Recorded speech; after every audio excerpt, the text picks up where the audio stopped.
नमस्कार दोस्तों, स्वागत है आपका माइंड फिट स्पिरिचुअल चैनल में। यहाँ हम वेदांत की उन अमर शिक्षाओं को समझते हैं जो केवल किताबों के पन्नों में नहीं, हमारे भीतर के हर अनुभव में धड़कती हैं। अब तक हमने जाना मन की भूमिका, संकल्प की शक्ति और कर्म का रहस्य, लेकिन इन सब के बीच दोस्तों एक ऐसी शक्ति है जो तय करती है कि हम किस दिशा में बढ़ेंगे, मन की ओर या आत्मा की ओर। वेदांत उसे कहता है विवेक।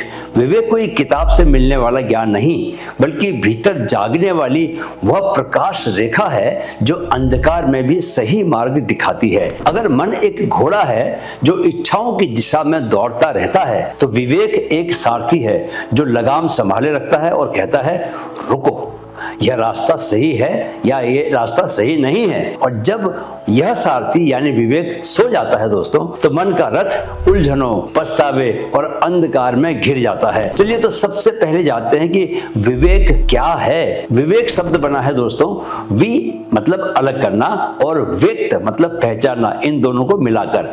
अर्थात जो चीज स्थायी है और जो अस्थायी है, जो सत्य है और जो भ्रम है, उनमें भेद करने की क्षमता को विवेक कहते हैं। उपनिषदों में कहा गया है नित्य अनित्य वस्तु विवेकः, यानी विवेक वही है जो सदा रहने वाली वस्तु यानी कि आत्मा और बदलने वाली वस्तु यानी जगत में अंतर कर सके। सच्चा विवेक यही सिखाता है कि जो बदल सकता है वो मैं नहीं हूं। शरीर बदलेगा, विचार बदलेंगे, संबंध बदलेंगे, पर जो देख रहा है, जो इन सब का साक्षी है, वह अचल आत्मा है। विवेक जागना मतलब भीतर उस चेतना का बोध हो जाना जो सब अनुभवों के बीच अपरिवर्तित है। अब जानते हैं बुद्धि और विवेक में अंतर। बहुत लोग बुद्धि और विवेक को एक समझ लेते हैं दोस्तों, लेकिन वेदांत कहता है बुद्धि सोचती है, विवेक देखता है। बुद्धि निर्णय करती है कि क्या लाभदायक है, विवेक पूछता है कि क्या सत्य है। उदाहरण के लिए यदि कोई अपमान कर दे आपका,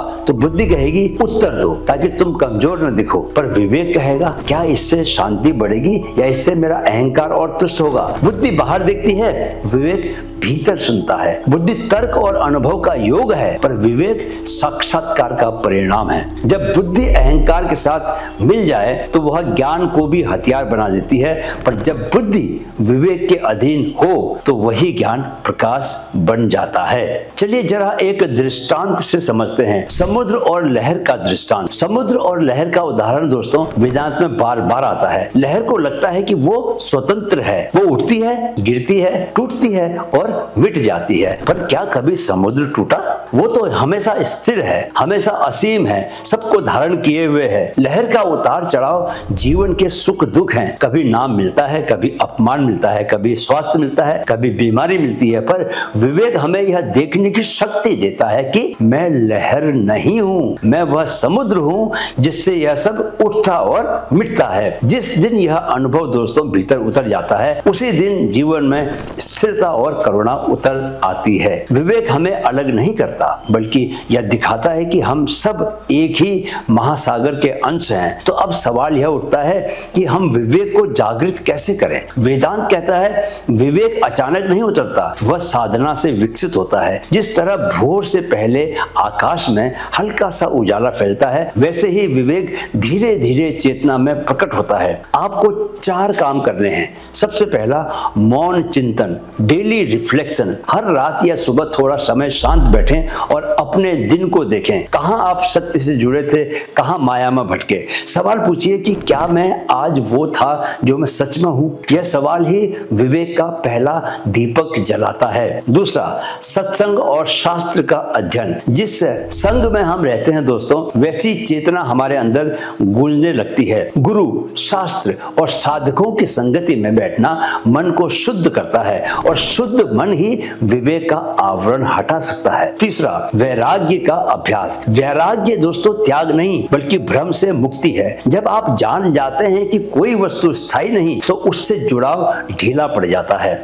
यहीं से विवेक का प्रकाश तेज होता है। चौथा, साक्षी भाव की साधना। जब आप घटनाओं को देखते हैं पर उनमें उलझते नहीं, तो मन शांत हो जाता है और विवेक स्वयं उभर आता है। मौन और साक्षी भाव विवेक के दो पंख हैं, इनसे जीवन उड़ान भरता है। अब आप यह जानना चाहेंगे दोस्तों कि आप में विवेक है या नहीं है, कैसे पता करें भाई?